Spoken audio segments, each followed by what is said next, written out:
गए। मार्कर दूसरे वाला कहाँ है? तो अब तुम्हारी क्लासेस 8 से और 11:30 या पौने 12 से पहले इसको ख़त्म करेंगे, क्योंकि 12 बजे दूसरा बैच स्टार्ट होना है, ताकि भीड़ इकट्ठी ना हो। एक तो अपने आप सोशल डिस्टेंसिंग रखो, थोड़ा सा कॉन्शियस रहो, कोशिश करो मास्क भी लगा के रखना चाहिए। देखो बीमारी फैल तो रही है, ये एक चिर परिचित सत्य है, इसमें कोई झूठी बात नहीं है कि बीमारी नहीं है, बीमारी है और जिनको हुई है उनको पता है। थोड़ा थोड़ा गैप बना के देखो, लड़के ज़्यादा ऐसा दिख रहा है पैक्ड बैठे हैं, थोड़ा सा अपना गैप मेंटेन करो। तीनों जगह क्लास चल रही है ये हमारी, ऊपर भी है और नीचे भी है, ठीक है। तो अपने देखो खुद कॉन्शियस रहना पड़ेगा सबको, ये मान के चलो कि बीमारी है, ऐसा नहीं कि बीमारी नहीं है। तो बीमारी है तो उसको ठीक करने का कोई उपचार अब तक सरकार के पास नहीं है और अभी निकट भविष्य में दिख भी नहीं रहा। तो कॉन्शियस रहो, अपना ध्यान खुद रखो। चलो मास्क सबके पास होंगे तो जैसे कोई भी इनकेस चेकिंग पे आए तो वो कहेगा भाई इतने सारे बच्चे अगर बैठे तो कम से कम सोशल डिस्टेंसिंग, तो थोड़ी सी बीच में आपस में दूरी और मास्क अपने पास रखो। और सैनिटाइजर एक दिखावट ही सही, चाहे करो चाहे ना करो, नीचे आके हम लोगों ने रखवा दिया उसको, एक बार कोशिश किया करो। देखो बीमारी है, इस चीज़ को मान के चलो, ऐसा नहीं कि बीमारी नहीं है, अपनी केयर करनी पड़ेगी हर एक को खुद। और घर बैठे बैठे भी लोगों को बीमारी तो हो ही रही है, कितने सारे लोग हैं जो कहीं नहीं निकलते फिर भी बीमार हो गए हैं। तो ये आबो हवा में है ये बीमारी, अपना ध्यान रखना पड़ेगा। थोड़ी सी इम्यूनिटी अच्छा खाते रहना ताकि इम्यूनिटी बनी रहे। बाकी इससे बचने का कोई तरीका नहीं है, कोई भी इसके चपेट में आ सकता है, चाहे घर बैठा हो, एक कमरे के अंदर रहता हो, तब भी ये हो सकती है बीमारी। थोड़ा सा कॉन्शियस ही रह सकते हैं बस। चलो, मैंने लास्ट क्लास में तुम लोगों को जितना मुझे याद है सविनय अवज्ञा आंदोलन ये पढ़ाया था ना, सविनय अवज्ञा आंदोलन, इसी को इंग्लिश में क्या नाम दिया था? इसी को कहा था civil disobedience movement. Civil disobedience movement की कहानी तुम्हें बताई थी कि कैसे लोगों ने 78 लोगों का नाम गांधी ने लिखा था और एक गांधी खुद, ये लिस्ट तैयार हुई थी साबरमती आश्रम में, जो महात्मा गांधी ने भारत आते ही बना दिया था। साबरमती आश्रम साबरमती नदी के किनारे है गुजरात में, और गुजरात में पड़ता है ये अहमदाबाद में। यहाँ से महात्मा गांधी ने अपने आश्रम में 78 लोगों के नाम लिखे, एक लिस्ट बनाई और कहा यहाँ से पैदल चलना स्टार्ट करेंगे। और चलते चलते चलते एक टारगेट बना लिया, रोज़ कितने मील चलेंगे हम? 10 मील। और 12 मार्च से चलना स्टार्ट होंगे और 5 अप्रैल तक चलते जाएंगे। रोज़ के 10 मील कवर करना, तो एक आइडियल सा रेंज रख लिया भाई, इतना कवर करना है सुबह और शाम। और इस दौरान लगभग अगर देखें इसको गिन के तो 24 दिन का समय निकलेगा।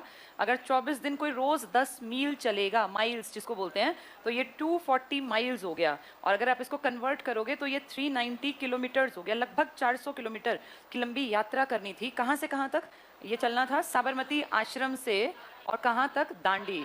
दांडी आज के टाइम में नवसारी जिला कहलाता है, नवासारी लिख देते हैं, ये गुजरात में, इनके बीच का डिस्टेंस था। और इस डिस्टेंस में गांधी चलना जब स्टार्ट हुए तो सिर्फ 78 लोगों को लेकर थे, एक गांधी खुद नेता। लेकिन रास्ते में हजारों लोगों का हुजूम गांधी के साथ जुड़ता गया और फाइनली 5 अप्रैल को यहाँ हजारों की भीड़ थी।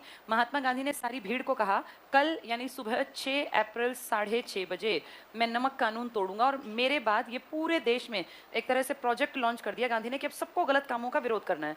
अंग्रेज उस टाइम बहुत गलत करते थे और इंडियंस दब्बू थे, डरपोक थे, या कह लो गाइडेंस ठीक नहीं था, इसीलिए कभी उस चीज़ का विरोध कर ही नहीं पाए। ये दिखता था कि गलत है लेकिन गलत का विरोध करने की हिम्मत नहीं थी। अब उन्हें नेता मिल गया था गांधी जैसा, जिसने ना लड़ने की बात की ना मरने की बात की, सिर्फ क्या कहा कि हमेशा सत्य के लिए आग्रह करो और कभी ना कभी इनका दिल पसीज जाएगा अगर तुम गलत रास्ता नहीं पकड़ोगे। और इसी कारण महात्मा गांधी के सत्याग्रह का फायदा पूरी भीड़ ने उठाया और 6 अप्रैल की सुबह 6:30 बजे जब महात्मा गांधी ने नमक बनाया तो नमक कानून तोड़ा, क्योंकि उस टाइम में कानून ये था कि नमक पे आप लोगों को क्या पे करना पड़ेगा। और महात्मा गांधी की देखा देखी साउथ इंडिया के लीडर्स ने भी ऐसे ही नमक के लिए यात्राएं की, इनमें सी राजगोपालाचारी, कई बड़े बड़े लीडर्स शामिल थे। और फाइनली ये एक ऐसा आंदोलन था जिसमें औरतें भी घरों से बाहर निकली। और मैंने उस दिन बताया था शराबबंदी की दुकानों पर औरतों को ज्यादा जानबूझ के कि भाई औरतें वहां जाएं और इसका विरोध करें। तो ये एक ऐसा आंदोलन था जिसमें औरतें, बड़े लेवल पे बहुत सारे आदमी और बच्चे भी शामिल थे। बच्चे कैसे? स्कूलों में जाना फिर से बंद कर दिया, स्कूल छोड़ दिए, कॉलेज छोड़ दिए। सब लोगों ने ऐसा ही जैसा 1920 में किया था ना, कौन सा आंदोलन था याद है वो? असहयोग आंदोलन। तब भी बच्चों ने क्या किया था? स्कूल छोड़े थे, कॉलेज छोड़े थे, यूनिवर्सिटी छोड़ी थी, लोगों ने अपनी सरकारी नौकरियां छोड़ी थी, कोर्ट में जाना रोक दिया था। बस एक चीज नहीं की थी, उस टाइम टैक्स देते रहे थे। अब गांधी जी ने क्या कहा? टैक्स भी नहीं देना, टैक्स बंद कर दो। जिस दिन सरकार को टैक्स मिलना बंद हो जाएगा सरकार के हाथ पैर फूल जाएंगे, क्योंकि सरकार के पास अपना कोई पैसा नहीं होता, ये सारा पैसा आप और मैं देते हैं। किस फॉर्म में? टैक्स। तो टैक्स बंद हुआ तो सरकार कहाँ से पैसा कमाएगी? फिर वो गुस्से में आएगी, मारकाट करेगी, कुछ ना कुछ स्टेप लेगी। और अब महात्मा गांधी ने कहा हम फालतू का टैक्स नहीं देंगे। और सबसे बढ़िया इन्होंने क्या एग्जाम्पल उठाया? नमक। जो नमक पे हमसे टैक्स लेते हो हम इसी को बंद करेंगे। ये सिर्फ एक संकेत था। नमक के अलावा ढेरों कानून हमें तोड़ने थे, लेकिन नमक से शुरुआत इसलिए की क्योंकि नमक एक बेसिक नीड है। कितना ही गरीब आदमी हो और कितना ही अमीर आदमी हो, नमक हर एक के घर में यूज होता है। और गरीब से गरीब भी कहते हैं कि नमक हो और आटा हो तो पेट भर के सो सकता है। तो बिल्कुल बेसिक एक ऐसी चीज जो गरीब अमीर को यूनिटी फील कराए, गांधी जी ने उसको चुना और ये था नमक। और नमक पे लग रहा था टैक्स, तो गांधी ने कहा इसी पे हम लोग अपने आप बना के टैक्स नहीं देंगे। और धीरे धीरे धीरे ये आंदोलन एक बहुत बड़े स्वरूप में आ गया और अंग्रेजों को लगने लगा कि इसने पूरे इंडिया को एक कर दिया। सब लोग एंटी हो गए, पूरा भारत अंग्रेजों के एंटी। इस टाइम पे अंग्रेजों को डर लगा और शायद यही कारण था कि उन्होंने अपने लंदन में क्या बैठाई? Round table conference. एक गोल मेज थी इनके पास बहुत बड़ी, जिसपे चारों तरफ ये बैठ के डिस्कशंस करते थे। गोल मेज लेने का लॉजिक ये बताते हैं कि इसमें कोई हेड नहीं होता। अगर कोई टेबल ऐसा हो ना, ऐसे टेबल पे, तो यहाँ हमेशा हेड बैठेगा। साइड में बैठने वाले हेड नहीं होते। जो हेड ऑफ द ऑर्गेनाइजेशन होगा, हेड ऑफ फैमिली होगा, वो यहाँ बैठेगा। ये जगह फिक्स होती है। इस टेबल पे ये हेड है या इस तरफ हेड है, यहाँ हेड नहीं है, ये छोटे लेवल पे हैं। ऐसा गोल मेज पे नहीं होता। गोल मेज में आप किसी को नहीं कह सकते कि ये हेड है। इसमें सबको बराबरी का दर्जा दिया जाता है। और शायद यही कारण था कि इंडियंस को सिंबॉलिकली ही सही ये ऐसा दिखाना चाहते थे कि देखो हमने तुम्हें बराबरी का दर्जा दिया। देंगे नहीं, लेकिन यहाँ दिखाने के लिए इस टेबल कॉन्फ्रेंस का नाम क्या रखा गया? कि आओ तुमसे बात करेंगे बराबरी के लहजे में, ये नहीं कि हम ऊपर हैं तुम नीचे।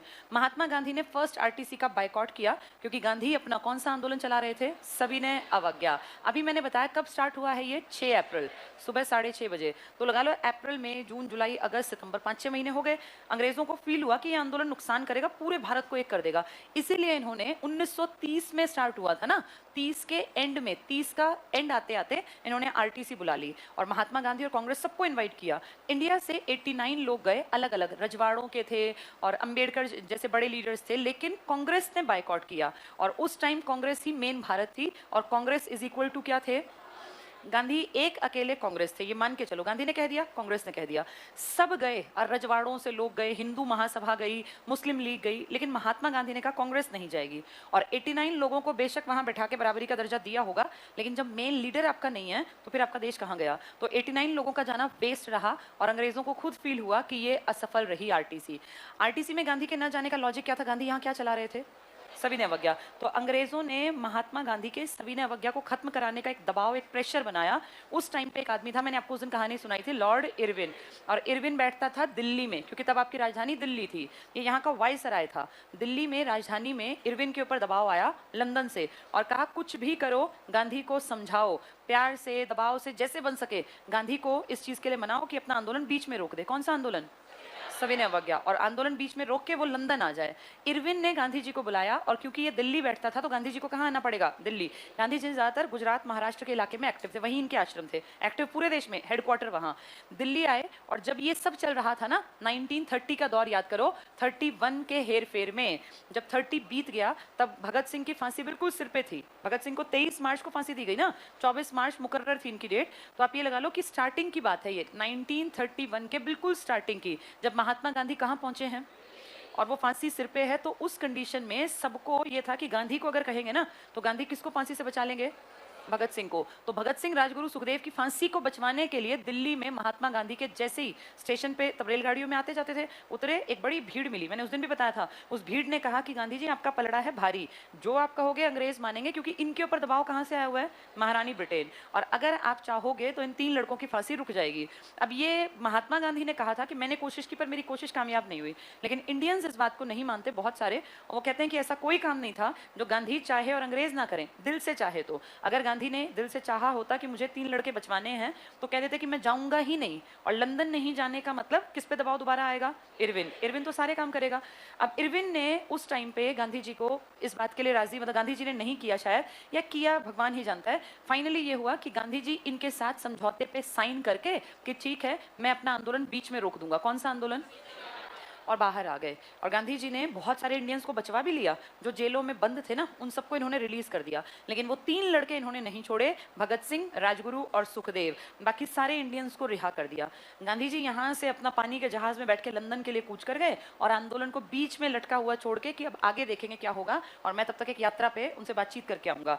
सविनय अवज्ञा आंदोलन, जो आम जनता का सपना था कि भारत की आजादी का एक दौर देखेंगे, वो फिर से बीच में अटक गया। एक तरफ सविनय अवज्ञा बीच में अटका, दूसरी तरफ महात्मा गांधी कहाँ पहुंच गए? लंदन। ये वो दौर था जब देश में क्रांतिकारी लोगों की विचारधारा को बिल्कुल खत्म करने के पूरे काम हो गए। कैसे? क्योंकि मार्च की वो फांसी मुकर्रर थी और उससे पहले फरवरी में चंद्रशेखर आजाद ने जितनी कोशिश हो सकती थी ना, उससे और 4 कदम बढ़ के कोशिशें की कि किसी तरह भगत सिंह बच जाए। इस हद तक कोशिश की कि जिन लोगों के साथ इनके 36 का आंकड़ा था, दिमाग क्लैश करता था आपस में कि भाई हम इनकी विचारधारा नहीं मानेंगे, आजाद जाके पर्सनली कहते हैं चाचा नेहरू या जवाहरलाल नेहरू से मिले थे और कहा था कि भाई आपके हाथ में है, आप बचवा सकते हो इन 3 लड़कों को। और मेरी पूरी जो टीम थी ना, उसका सबसे इंपॉर्टेंट कैरेक्टर ही भगत सिंह था, और ये चला गया तो देश के लिए हम कुछ नहीं कर पाएंगे। नेहरू जी जो है देश के प्रधानमंत्री, इनका घर था एल्फ्रेड पार्क के बिल्कुल पास। एल्फ्रेड पार्क ये बहुत बड़ा पार्क है, अभी भी है एज इट इज पार्क। इससे थोड़ी दूरी पर नेहरू का घर था। तो नेहरू से पर्सनली जाके कौन मिलेंगे? और आज़ाद रिक्वेस्ट करेंगे कि कुछ भी करके आप बचवा लो, देखो फांसी अगले महीने आ गई। फरवरी का एंड था, ये मार्च की फांसी है 24 मार्च की, फरवरी के आखिरी हफ्ते की बात है। तो अब ये भी नहीं पता कि ये बात सच है कि झूठ है। नेहरू ने कह दिया ठीक है मैं कोशिश कर लूंगा।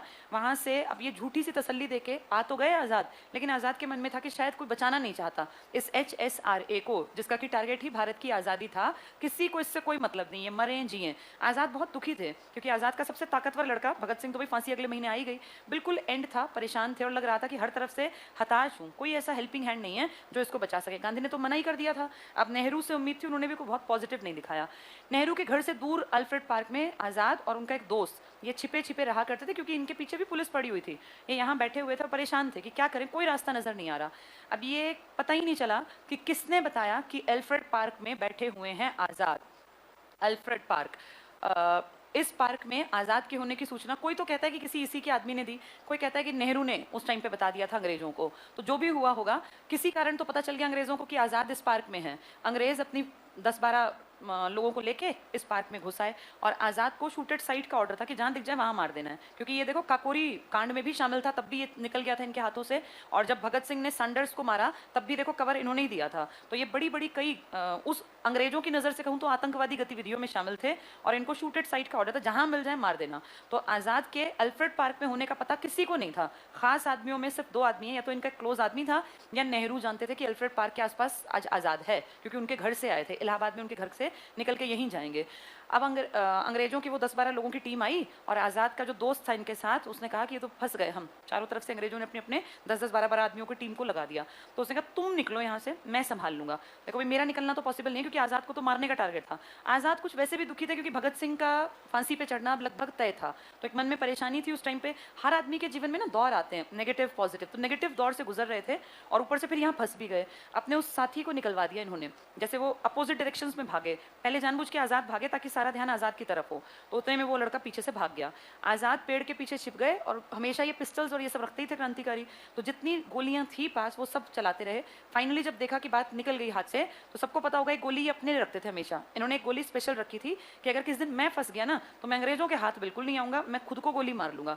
जब फाइनली सारी गोलियां खत्म हो गई तो वो गोली इन्होंने निकाली और अपने आप को शूट कर लिया। एक पेड़ के पीछे थे जब ये छिपे हुए थे अंग्रेज, इधर गोलियां चल रही थी, तो इसके पीछे बैठ के ही अपने सिर पे गोली लगा के पिस्तौल तान के और गोली मार ली, खुद को शूट कर लिया। जब ऐसे सन्नाटे की आवाज आई ना, तो इनकी थोड़ी हिम्मत बढ़ी और ये थोड़ा थोड़ा उस पेड़ के क्लोज गए जहां से गोलियां लगातार चल रही हैं। आज़ाद को मरी हुई जैसे डेड बॉडी, आंख खुली हुई है, हाथ ऐसे नीचे गिरा, शरीर बेजान, तब भी इन लोगों को लगा कि शायद ये एक्टिंग ना कर रहा हो। और कहते हैं मरने के बाद उनके शरीर में 5-6 गोलियां मारी इन्होंने दूरी से कि कहीं एकदम उठ के और मारने लग जाए, ऐसे का भरोसा है ना, क्रांतिकारी का इतना डर था इनके मन में। तो उसको मरने के बाद भी कई गोलियां मार के फाइनली इनको लगा कि हाँ अब ये मर गया। तो आज़ाद ने अपनी कथनी को सत्य बना दिया। आज़ाद जब 15-16 साल के थे और जब पहली बार पकड़े गए थे, बच्चे थे उस टाइम पर, तो इन्होंने कहा था कि ऐसी कोई गोली आज तक नहीं बनी अंग्रेजों के पास नहीं है जिससे कि आज़ाद को मारा जा सके, और ऐसा ही सच हुआ। भगत सिंह को फांसी हुई, राजगुरु सुखदेव, कितने क्रांतिकारियों को, राम प्रसाद बिस्मिल, राजेंद्र लाहिड़ी, बहुत ढेरों नाम है, लेकिन आज़ाद की वो कथनी इन्होंने सच कर ली कि भाई आज़ाद हूँ, आज़ाद ही रहूंगा और आज़ाद ही मर जाऊंगा, तो पकड़ा नहीं जाऊंगा। आज़ाद पहले चले गए, आज़ाद फरवरी में शहीद हो गए और मार्च में वो तीनों लड़के, और इसके बाद इस पार्टी का ही अता पता नहीं रहा, और इस तरह क्रांतिकारी युग का अंत हो गया आपके देश में देखते देखते। इन सब दौर में महात्मा गांधी अब क्योंकि साइन कर चुके, कहां पहुंच गए? लंदन। और किस में हिस्सा लिया? सेकेंड आरटीसी में, राउंड टेबल कॉन्फ्रेंस में हिस्सा लिया। और इस सेकेंड आरटीसी में हिस्सा लेने के बाद कुछ नहीं निकला, फेलियर थी ये। महात्मा गांधी के देश के लोग ही आपस में लड़ने लग गए, तू मैं करने लग गए, क्योंकि आरटीसी में एक दो आदमी नहीं जाता था। यहाँ अंबेडकर जी भी थे, तेज बहादुर सप्रू भी थे, गांधी भी थे, ढेरों थे, सरोजनी नायडू भी थी, बहुत लोग थे। तो आपस में जैसे अंग्रेज बैठ के देख रहे हैं, ये आपस में ही लड़ने लग गए। वो उसको तू चुप रहे, मैं बोलूंगा, तू चुप रहे, इस तरह करने लग गए। अंग्रेज इसी चीज को चाहते थे कि आपस में लड़े मरे और फाइनली बात खत्म हो। सेकेंड आरटीसी असफल रही।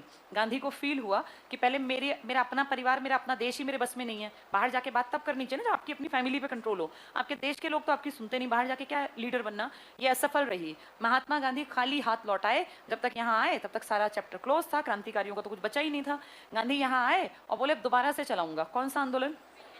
अंग्रेजों को पता था कुछ नहीं होना, उन्होंने पकड़ के फॉर्मेलिटी के लिए गांधी को जेल में डाल दिया। यानी दूसरा आंदोलन फ्लॉप हो गया हमारा, सविनय अवज्ञा आंदोलन। पहला कौन सा फ्लॉप हुआ था? असहयोग, चौरा चौरी से ना। अब ये दूसरा भी फेल रहा। अब सब कुछ शांत है क्योंकि क्रांतिकारी भी नहीं है जो कुछ भी बोल पाते। 19 आप ये लगाओ 31 की घटना है। अंग्रेजों ने भी देख लिया कि इंडियंस कमजोर हैं, इनके बस की कुछ नहीं है, HSRA हमने खत्म करी दी। अब इन्होंने फॉर्मेलिटी के लिए 1932 आ गया, तो अंग्रेज जो है ना लंदन में एक बैठक करके डिसाइड करेंगे कि इंडियंस में बहुत एक्सप्लॉयटेशन हो रहा है, SCs का। देखो हमारी कितनी चिंता इनको, क्या कह रहे हैं तुम्हारे देश में किसका एक्सप्लॉयटेशन हो रहा है? SCs का। हम इनके लिए काम करेंगे। और इनके नाम पे झूठ मूठ में एक आदमी है मैकडोनाल्ड, ये आदमी पंचाट लेकर आएगा, एक अवार्ड, कम्युनल अवार्ड। कम्युनल होता है संप्रदाय पर बेस्ड, नेगेटिव चीज है ये। कम्युनल अवार्ड, सांप्रदायिक पंचाट।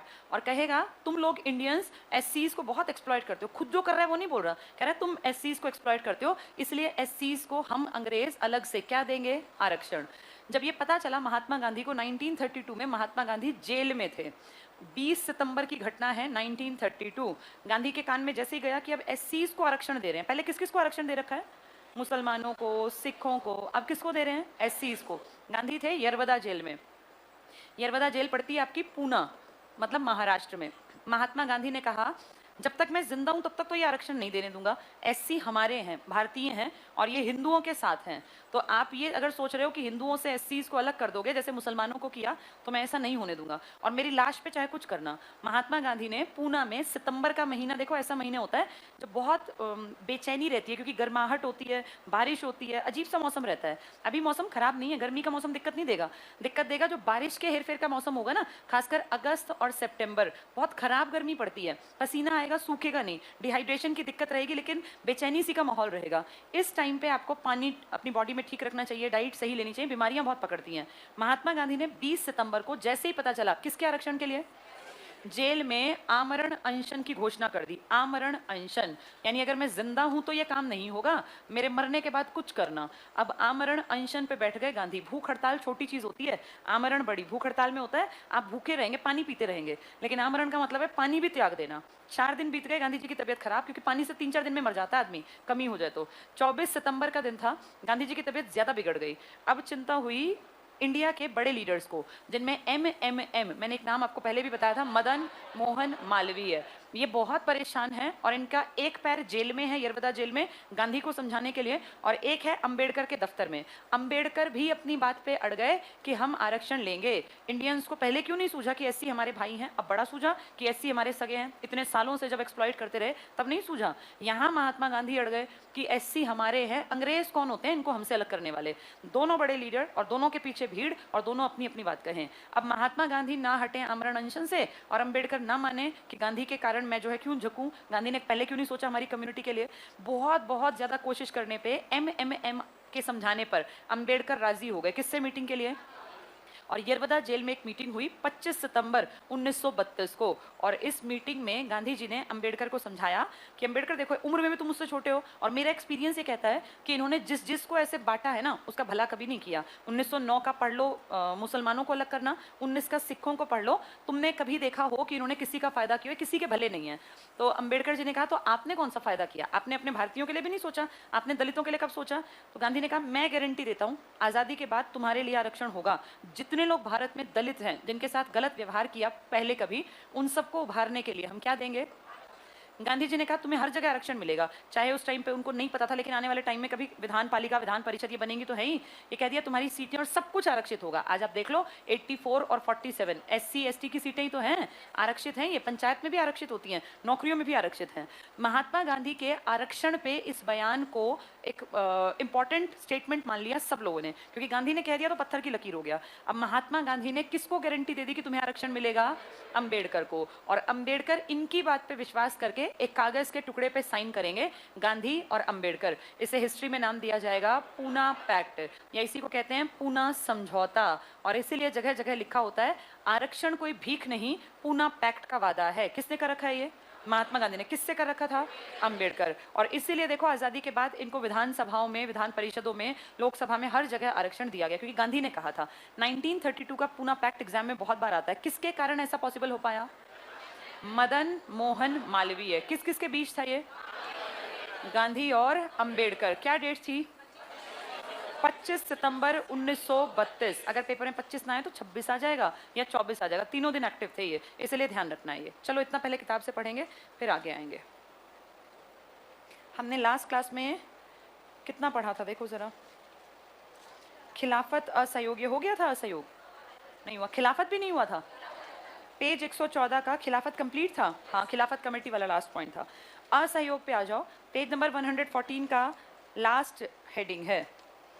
पहला पॉइंट टिक करना, कलकत्ता में कांग्रेस का विशेष अधिवेशन। एग्जाम में आ जाएगा, कलकत्ता में कांग्रेस का कौन से सन का अधिवेशन, विशेष अधिवेशन था? 1920 का। असहयोग आंदोलन संबंधी प्रस्ताव पारित किया गया।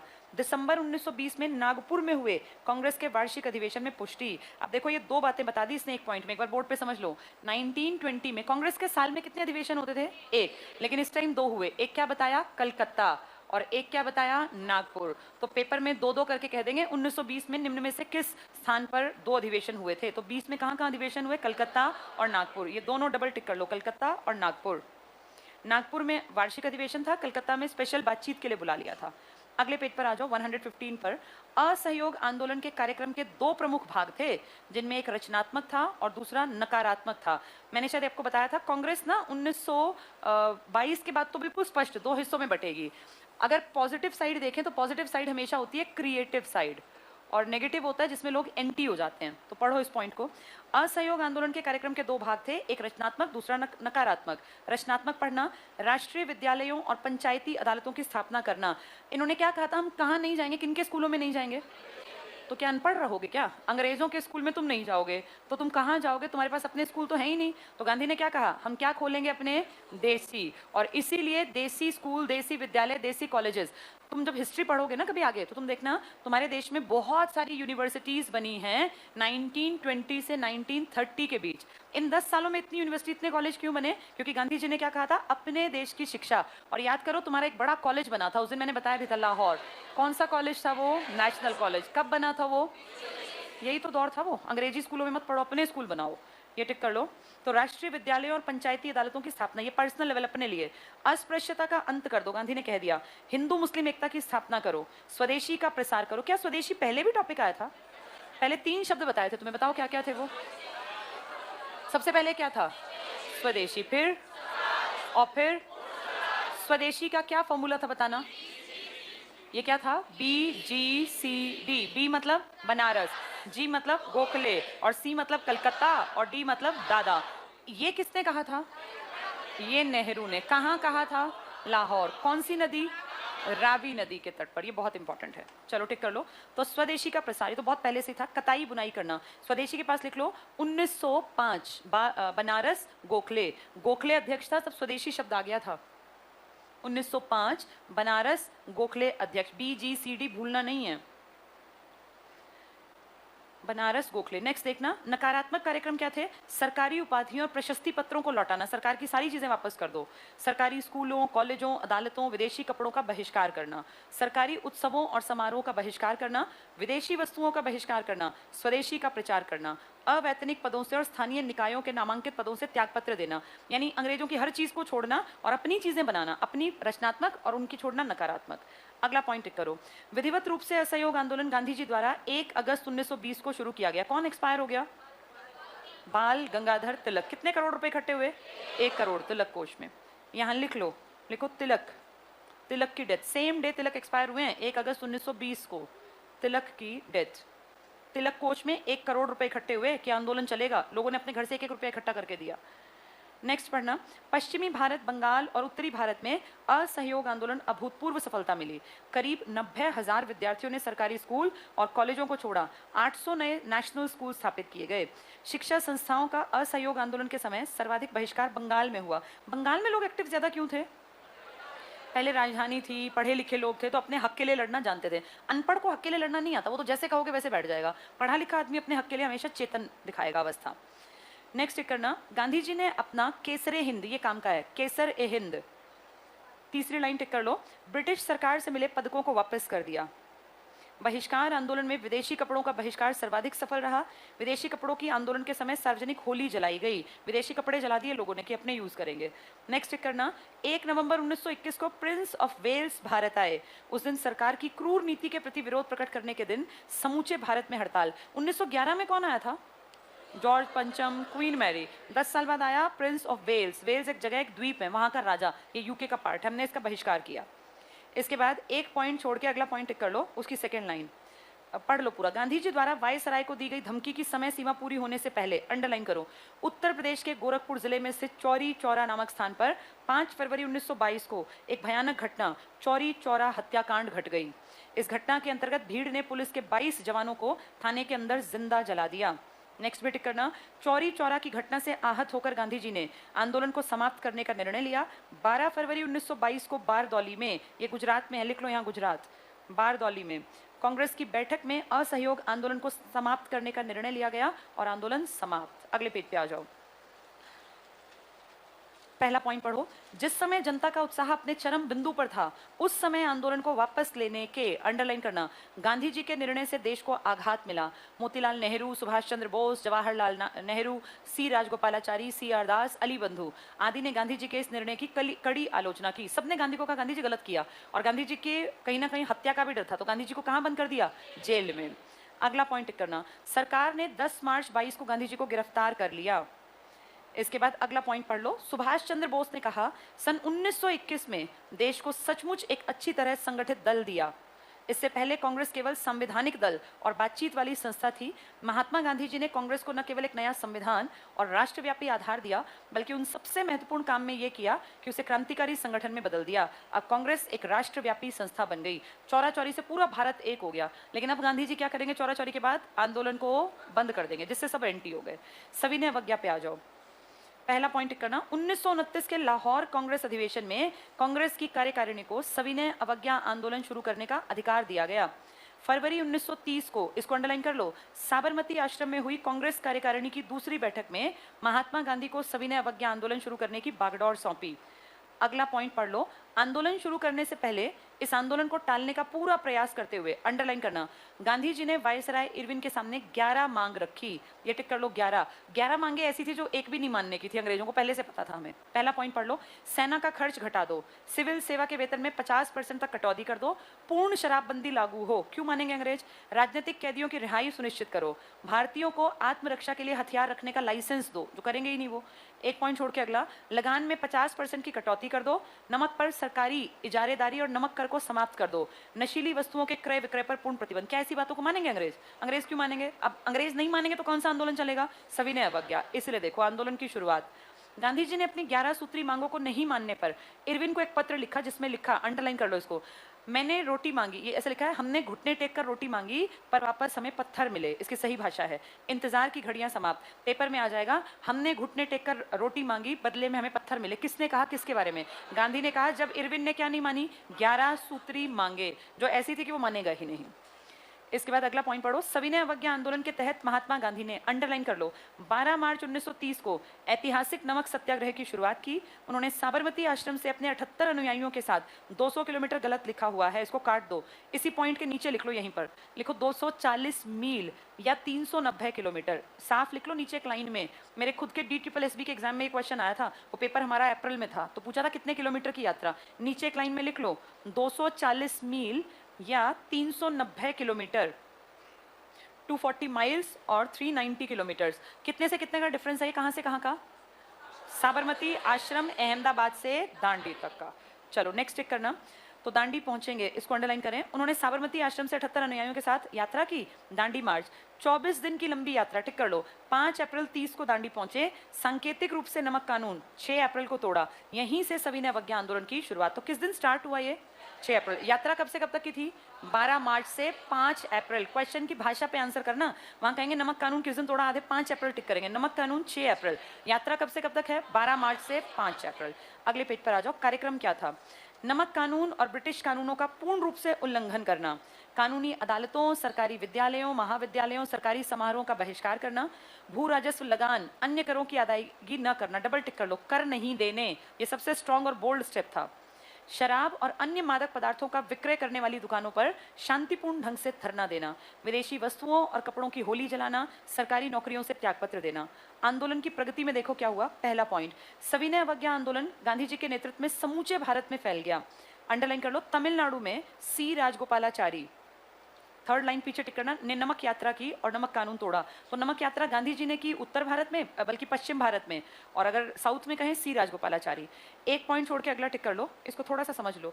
एक आदमी था बहुत बढ़िया, जिसका नाम था खान अब्दुल गफ्फार खान। सुना होगा ना सबने नाम। कौन है ये खान अब्दुल गफ्फार खान?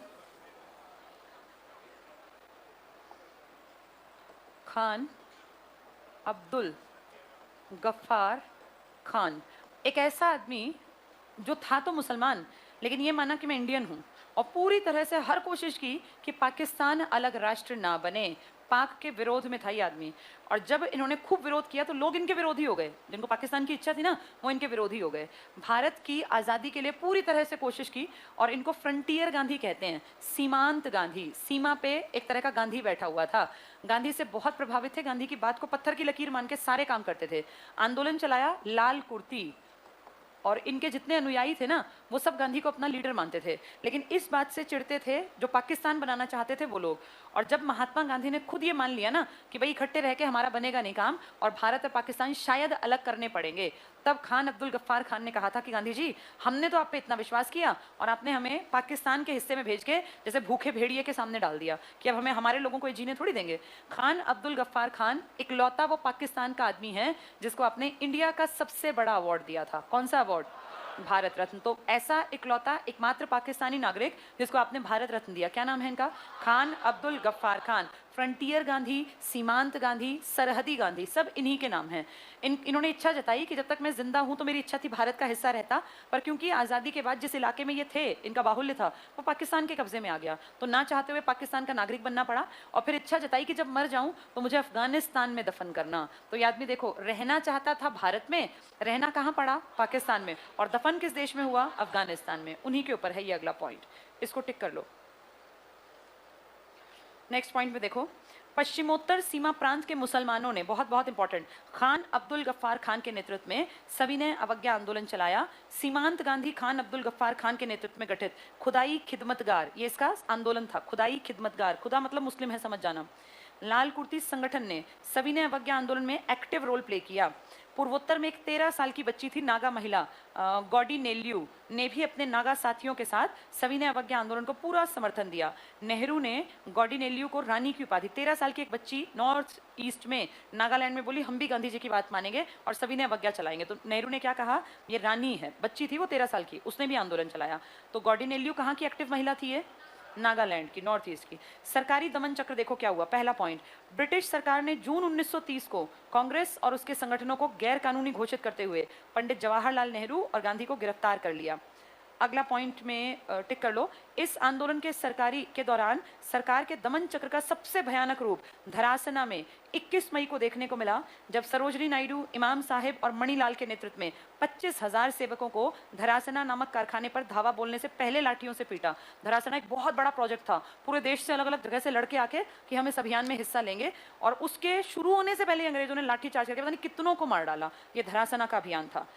नेक्स्ट चेक करना। सविनय अवज्ञा आंदोलन के दौरान हजारों स्त्रियों ने अपने घर की चार दीवारी को लांघकर सड़क पर आकर शराब और विदेशी कपड़ों के दुकानों पर धरना दिया और गिरफ्तार होकर जेल भी गई। नेक्स्ट पे आ जाओ। गांधी इरविन समझौता। जिस समय यह आंदोलन अपने चरमोत्कर्ष पर था, उसी समय वायसराय इरविन ने गिरफ्तार कांग्रेस नेताओं को रिहा करने की पहल करके महात्मा गांधी को बातचीत करने के लिए बुलाया।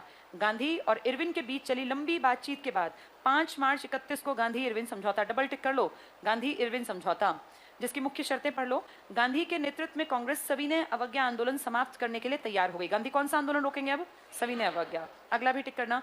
कांग्रेस दूसरे गोलमेज सम्मेलन में हिस्सा लेने के लिए, बस इसके बाद थर्ड पॉइंट पे आओ। सभी राजनीतिक बंदियों को जिनके विरुद्ध हिंसा के आरोप नहीं है, रिहा किया गया। कौन से 3 लड़के नहीं रिहा किए गए? भगत सिंह, राजगुरु, सुखदेव, क्योंकि उन्होंने किसका मर्डर? सैंडर्स हत्याकांड, इसलिए उनको नहीं छोड़ा। नेक्स्ट चेक करना। विदेशी कपड़ों और शराब की दुकानों पर शांतिपूर्ण धरना देने का अधिकार दिया जाए।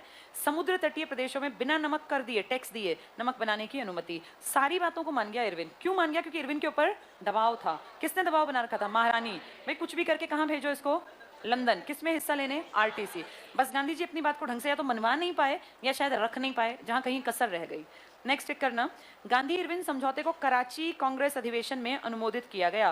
तो कांग्रेस के किस अधिवेशन में कहा? बिल्कुल ठीक किया, कराची। जब गांधी जी कराची उतरे थे ना ट्रेन से जाके, तब तक वो फांसी पे झूल चुके थे। कराची का अधिवेशन देखो मार्च 1931 लगा है, और किस दिन इनकी फांसी थी? 23 मार्च। उसके 1-2 दिन बाद ही ये स्टार्ट हुआ था। और जब गांधी जी उतरे कराची जाके, तो बहुत बड़ी लड़कों की एक भीड़, जो क्रांतिकारी थे, HSRA को बहुत पसंद करते थे, उन्होंने पूरे भरे प्लेटफॉर्म पे इतने समर्थकों के बीच में नारे दिए थे, गांधी मुर्दाबाद, गांधी मुर्दाबाद। और गांधी को मतलब चलना मुश्किल कर दिया था, इतनी बड़ी भीड़ इकट्ठी हो गई थी। क्योंकि लाहौर में ही तो षड्यंत्र केस में फंसा था भगत सिंह, नौजवान लड़का, और उसमें 2 दिन की कहानी है, मेरे ख्याल 25 को शुरू हुआ था और 23 की फांसी थी। तो ये भी डर था कि कहीं गांधी पे अटैक ना कर दें गुस्से में आके, भीड़ तो कुछ भी कर सकती है। तो वहां गांधी का बहुत कड़ा विरोध किया गया था। नेक्स्ट चेक करना। तो कराची कांग्रेस अधिवेशन मार्च 31 मार्च, कोई उनको फांसी हुई है मार्च 31 में, और तभी अधिवेशन था। अगला पढ़ लो। इस समझौते की इसलिए आलोचना की गई क्योंकि समझौते में भगत सिंह, उनके साथी राजगुरु, सुखदेव की रिहाई के बारे में कुछ भी नहीं कहा गया। भगत सिंह को फांसी की पृष्ठभूमि में गांधी इरविन समझौता स्वाधीनता संग्राम की कहानी के उन कुछ किस्सों में से है जिनमें गांधी जी की भूमिका को इतिहास सदैव आलोचना की दृष्टि से देखता है।